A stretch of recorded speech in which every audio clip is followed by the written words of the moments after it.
Welcome to week 1 of flower. Today is day 2, and it's not immediately obvious that we're in flower, but we are. And there's one trait that most plants that I've seen will do, and this one's doing it too, is if you look at the new growth, they look like a pair of praying hands. So right here, and then right beneath it, they're praying, like a set of praying hands like that. And that to me is the first indication that the plant has gone into flower. So what a lot of people don't know is that the plant is building up hormones during the dark cycle, and under an 18 on, 6 off cycle, it won't build up enough of the hormone. Usually, some plants can, in order to flower. But now that we have increased the dark period to 12 hours, it allows the plant to build up that hormone and internally switch. So I can tell this plant has already made that switch internally. Now she has to express it externally. Some people like to count when they first see pistils. That's totally incorrect. I've done enough runs to where I can tell you that these plants are on a tight schedule. They know the day that you flip them, and every 7 days they will reach the next stage. I've seen it time and time again, and will point it out as this goes. So I have moved her to the center of the tent. The Mars Hydro Reflector 22 is right above her. It's about 26 inches from the plant, and it's at 100% because this one, the dimmer died. I'm going to leave it there, and I'm going to allow her to grow up into the light, but we have to keep it within 18 inches. So I can guess right now that this is going to get super cropped, but I really don't know. I see 2 more cuts that I want to take because we're really congested right here, and I'm not liking that. So it was this growth right here. Man, that's a tough one to pick. Actually, I think it was this one, and that's not worth keeping. And it was this one. I almost feel like these are crowding a little bit too. Yeah, I'll take this growth under here. I also want this fan leaf. She is starting to put out some normal growth. You're seeing a few 5-finger leaves on there. I'm really glad I gave her that 3rd week that really got her going. She is pushing hard. So we open that up a little bit. What about right here? Yeah. Man, there's just so many good growths that I don't really want to take, but I think we're going to take that too. And then these other shoots should fill in this gap.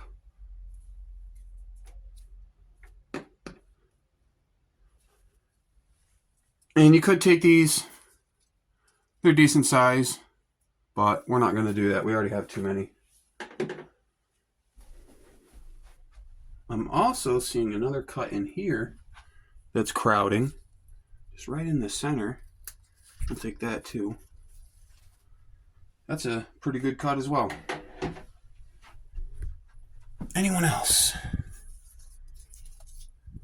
think we'll take this leaf.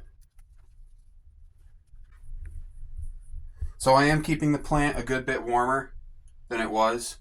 And this is just the heat from the lights, the 1 light in this tent and the 3 lights in the East Coast Sour Skunk. The heater does turn on sometimes, but it heats the whole house, so this room gets a bump too. But she's sitting about 75 to 80 degrees, usually much higher humidity, around 70, and she's loving that. They love it hot and humid for the first 3 to 4 weeks, depending on their stretch period, and then you drop it after that. Day 4 of flower, and you can already tell that she is beginning to stretch and bush out. She's much larger than even just a few days ago. And I put a Sharpie down by her stalk there. I'll get you close in a minute just to compare the size. She has a really thick stalk so early, and we will keep track of that. But what I want to do today is super crop this top, because it's going to get too close to the light. If this was outside, I'd leave it alone. I did top a bunch of plants this year, but outdoors, I'm not going to do that anymore. But inside, I don't really want to top it, you know. I don't want to lose all of this growth right here. That's a whole plant. So we're just going to pinch it and flatten it all the way up from this joint right here, all the way up to this joint. And now I'm just going to roll it over my finger. And we need to get this upside down. It's not enough to lay it like this. It's just going to come right back up. You got to be very careful because it is possible to break this branch entirely. I'm continuing to massage it, pinch it, push it forward.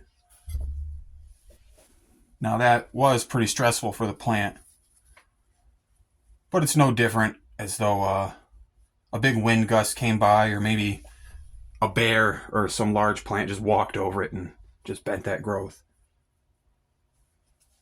And you will see this do a U-turn. I think I might leave it in between that growth. I want this growth to come up. I'm thinking about cutting these, but you'll see this return in maybe 24 hours. I've seen them do it in just a few hours. But now look, we have a whole bunch more tops, and we didn't lose any growth. We just redirected it. So now all that energy, all those auxins are going to start coming up here, and we're going to get a much more even canopy. And that's what I do now instead of topping. And I think I want to give her a little bit of water. She's not that thirsty, but I want her to know that, hey, it's time to flower. There's plenty of water. So maybe about a quart there, if that. And there we go. It's a little dry in here, but when the tent is closed, it usually stays about 70% humidity, 70 to 80% right now. And once we get to the first day of week 4, as long as she's not going to continue to stretch, we are going to drop the temps and the humidity. I also decided to rotate her a bit just to get that extra small growth into the light, and hopefully it will make it. Look at that. She's a healthy girl. She's only going to get compost teas for food. We gave her 2 really heavy layers of food under that sand, and she's just going to get compost teas and bottom watering. Day 5. And you can already see she's starting to spread outwards almost immediately after doing that super crop. And what I also did was take some of these tallest branches and just massage them a little bit and move them towards the outer edge on each side, just to open up the inside a little bit more. I'm not going to trim her for a few days. I want to see how all of this settles in and develops, and we'll probably trim it in the middle of next week. And as you can see, that top has still not come back up yet, which is a little surprising to me, but I think having all of this other top growth has kept her from wanting to do that. She's just as happy redirecting those hormones to these new top sites. So we'll see how this turns out. And it's time for the weekly compost tea. So same as we've been using, the Uprising Bloom from Roots Organics. Here's the back for anyone new that's curious. I almost wish it had a little bit less nitrogen, but that's okay. So we're going to take another tablespoon of that, gallon of tap water, drop that sucker right in, drop this sucker in, and plug it in. And we come back 24 hours later. So it's roughly 18 hours later. You don't necessarily have to do the whole 24. I have a 16-ounce solo cup, and that's how we are going to dose them. So I'm going to give this one, the Zupa, is going to get 2 cups. Not exactly a full cup, so maybe like 14 or 15 fluid ounces each, but pretty close to 2 16-ounce cups. And let's see, is she... Yeah, she's still got a good amount of water, so that should be okay for her. I don't think she needs any more today. Day 6 of flower.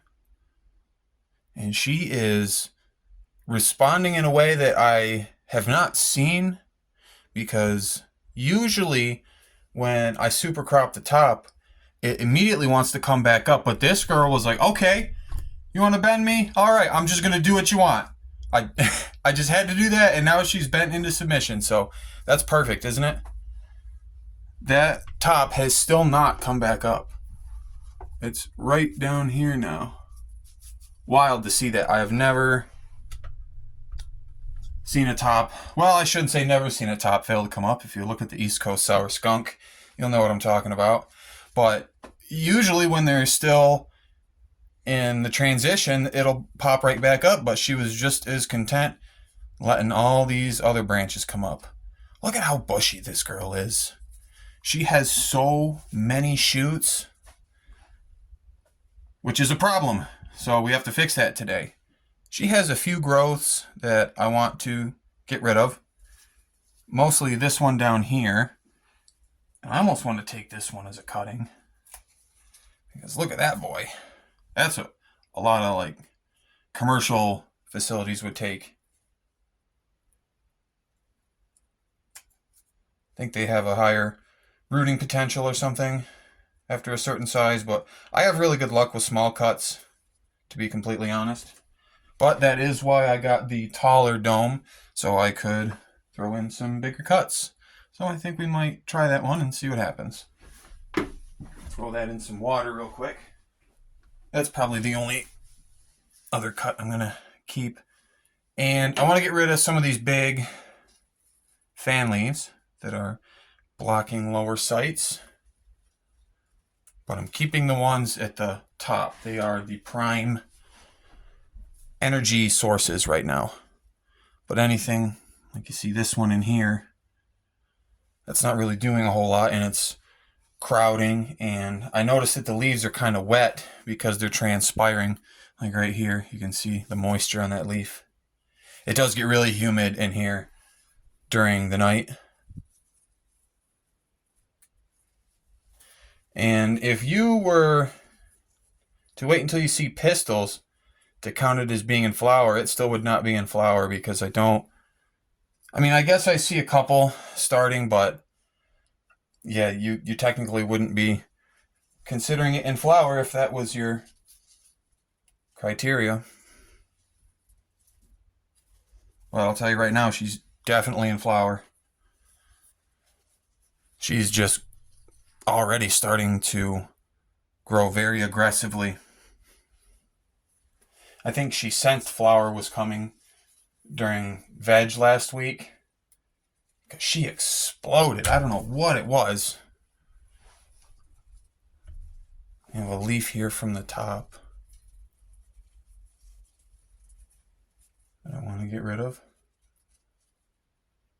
And you see, we're being efficient, because you could have cut that off, but you give this enough time and it will come back up with the rest of them, because it has opened up, looks like 5 or 6 more shoots that are going to come up in the center there, because the most intense light gets into the center. So when you think of, say, the par, it's not flat. The par is like a bowl. So in the center, it's going to be more intense and less intense on the sides. So it's fine if it's a little bit hidden in there, because it will get almost the same light exposure as the things on the outside.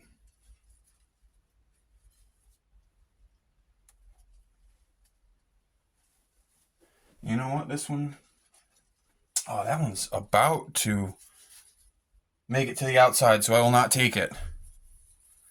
We don't want to waste potential here.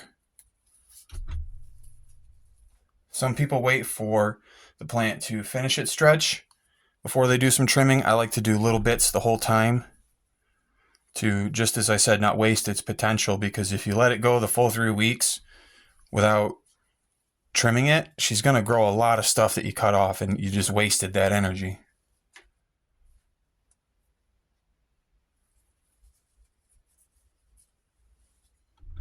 I don't know how to feel. There's some fan leaves in the center there, but I don't want to cut them quite yet. They're just in a weird position. Let's give her a spin.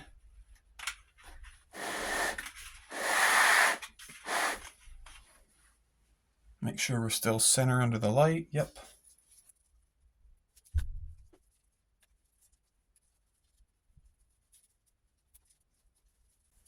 Get this inward leaf.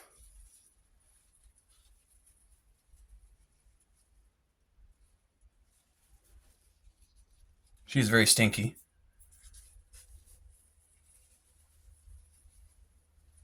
Hopefully that carries over. So now that I have a better angle of attack, I am going to take at least one of those.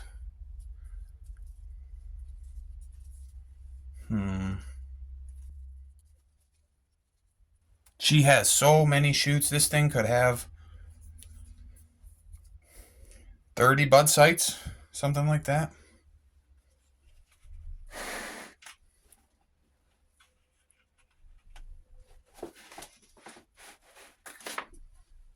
All right, cool. And right now, for those that are curious, let's measure. Let's measure the distance from the light.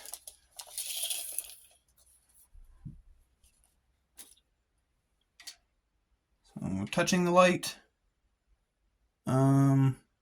25 inches, 26 inches from the light, give or take, depending on my angle. Cool. I want to keep her about 18 inches from the light, which it looks like she's going to do pretty well. She's about to explode. I know she's growing pretty quick, but next week she's definitely going to hit. Here's another leaf I want. She's going to hit another growth spurt next week and the following week. Usually week 2 is the biggest stretch, and then they settle down around week 3, and they'll be done by day 21. But we're going to keep watching her. We have one more day, but I'm going to promise you on day 8, you're going to notice she has grown a lot from day 7 to day 8, and then from day 8 to day 14, she will explode. And like clockwork, on day 15, she's then going to start making larger and larger flowers and not stretch as much. Every 7 days, like clockwork, they shift through phases. That's just something that I've noticed with the number of plants that I've grown and how many different varieties that I've grown, both short and long flowering as well as auto flowering. Today is day 8 of flower.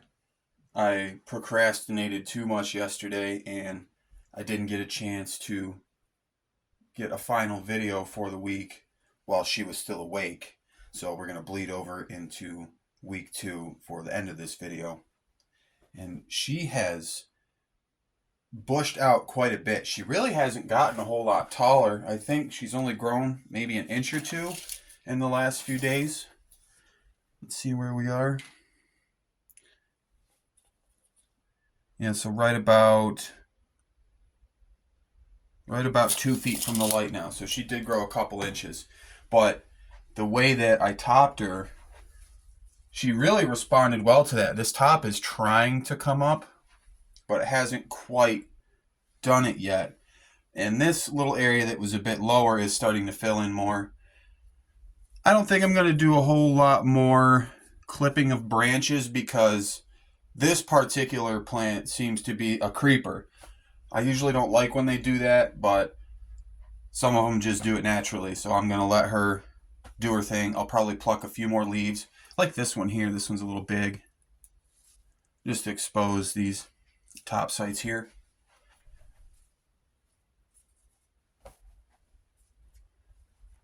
And there's another one back here.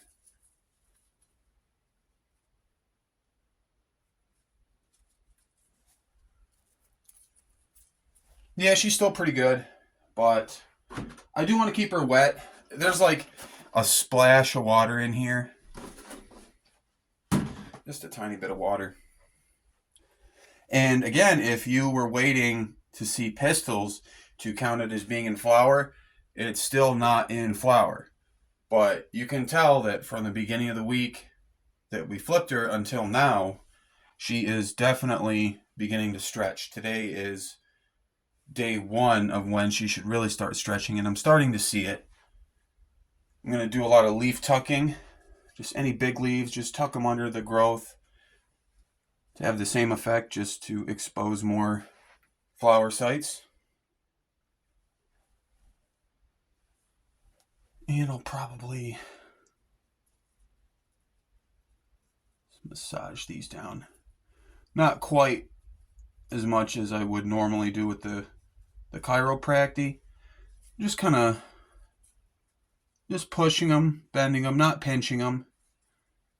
Just kind of bending them gently. Wherever they're most flexible. The further down you go, the more rigid they get. And this is going to help open up the canopy and strengthen the branches. I have a feeling this one's going to put out some big flowers. Superboof is known to make very large flowers.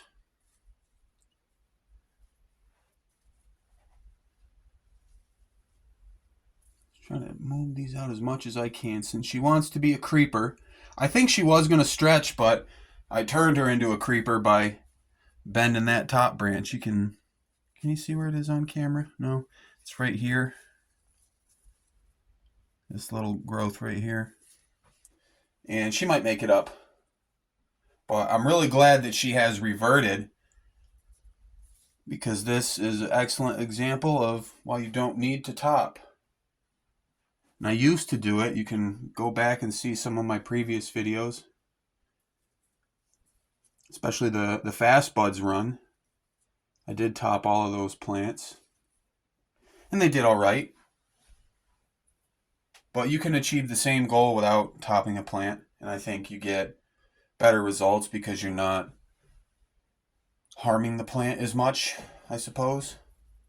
This one's got a ton of flower sites. That's one thing about re-vegging a plant, monster cropping it, is they get very branchy like this. Tons of flower sites come out. So we could get a good yield on this one. I think it's going to be a good yielder as things go, just because of its genetics. Though this particular genotype was a little bit lower of a yielder than the others. But even a low yielding Superboof cross is still going to be a decently good yield. I think we'll leave that. So just mangle it a little bit. And we're really just going to continue to do this. We're going to manage her canopy for this coming week and into week 3. Once it gets to the beginning of week 3, you want to be a bit more gentle because you're going to have flower sites developing. The prime time to pollinate is coming up too. I did it a little early with the East Coast Sour Skunk, but that's just because that's how their genetics worked. The male was ready really early, so he did his thing in like week 2 of flower. I have a little bit of the pollen from the skunk number 1 male in my freezer, and I wonder if it's still viable. Once she gets to like late week 2, I'm going to come in and maybe get a lower site here and just dab a bit of pollen on there. I'll show you guys how to get a very light pollination so you can get one branch and not pollinate the rest of the plant. And even if we did, say, let a whole bunch of pollen go in here and it pollinated everything, at week 2, the plant has so few flower sites that it could be fully pollinated and you'll only get a couple seeds per flower. It won't ruin it. So the way I do it is pretty precise, and I shut the fans off for a day or 2, and then you come in and spray it with water, and that will neutralize any rogue pollen, and turn the fans back on and let her go. We did finally have one clone create some roots. Let's check out the box. All right, so this is close to 3 weeks that this one took to root, and I'm not sure if that's because it was a monster crop or that's just its genetics, but this one has finally created some roots. You want to be really delicate with them. It even created another one since I had seen it last. Can we focus? There we go. So you could wait a little longer, and I like to get them in soil as soon as I see roots, but you want to keep them in this environment as long as you can, and it looks like I can kind of step them out a few at a time because we took 2, then we took another 9, and then we took this big one here. So into a solo cup, let's set this one down. Now, there's a few ways you can make holes in the bottom. Please don't burn the cup and expose yourself to harmful chemicals. I just take some scissors and just along the edge,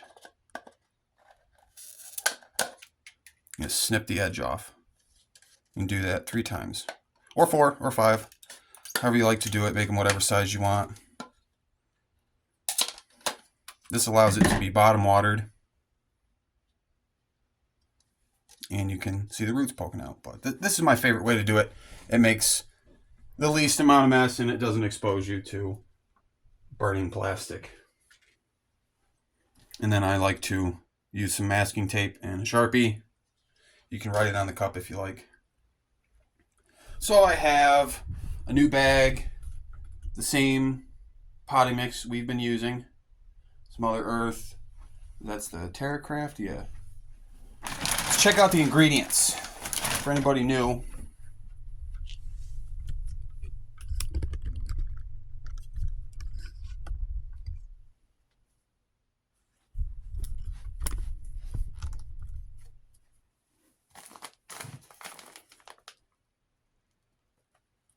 Really good stuff. I kind of prefer this to the Happy Frog because it's cheaper.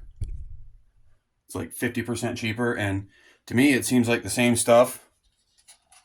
It's like almost the same kind of feel. It has composted forest material too. So I don't know. I think Fox Farm just, it's the name, you're buying the name.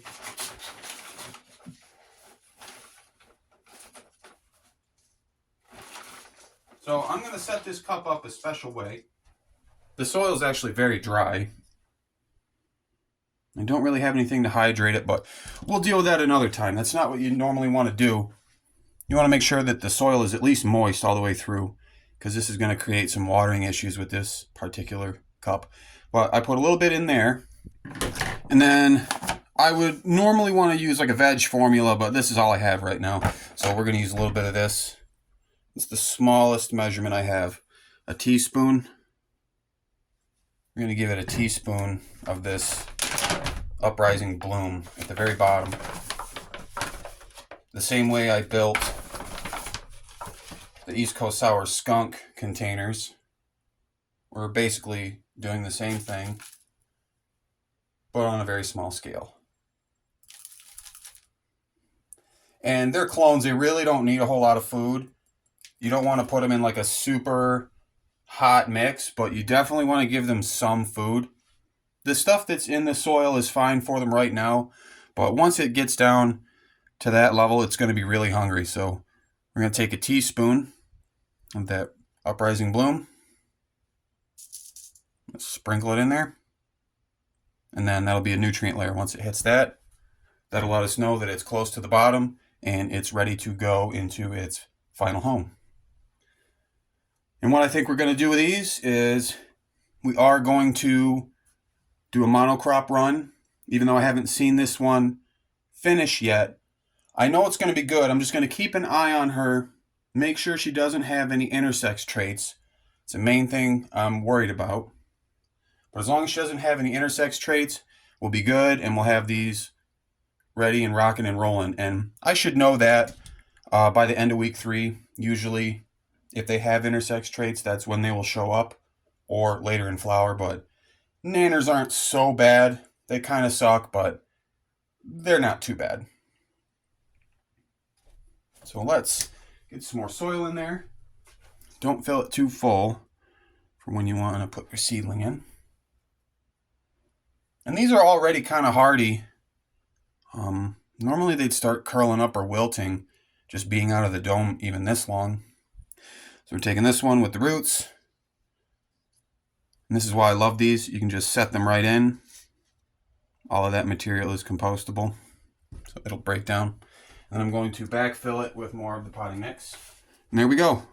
We're all potted up, and you have a rooted clone. You give this another week or 2, and she will be ready to go. I'm going to leave it right in here with the other ones. I wouldn't be able to do this with all of them, clearly. It's going to be too crowded. But we're going to do it in stages so we can harden them off. And once I see that start to produce some new growth, I'm going to get her into the light. The intense light. And the inside of this is drying out a little bit, so I'm going to hit it with my IPM spray. And this really keeps the humidity high in there. They love it. And because it's the Athena IPM mixture, it's keeping the fungus gnats away. And there we go. And check out that stalk.